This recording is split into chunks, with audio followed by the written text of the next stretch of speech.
Hello and welcome to the channel, Easy Digital Art. Today I'm going to show you how to make a gold seal. It's part of a course where I show you how to level up your office shapes.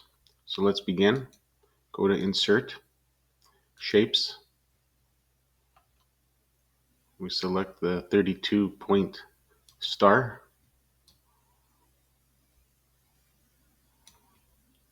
And then we click on the yellow dot and bring it out. I'm going to give it a shape fill of gold.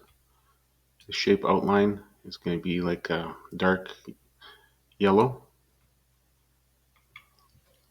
Okay, now click on the Format Shape icon in the corner here.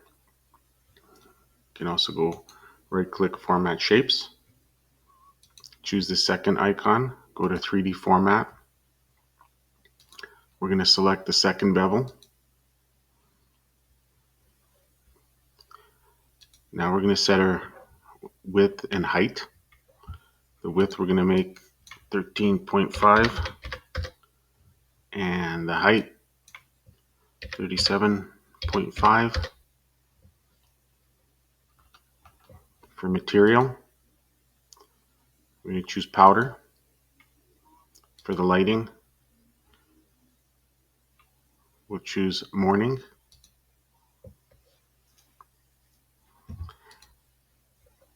And there you go. Thanks for watching.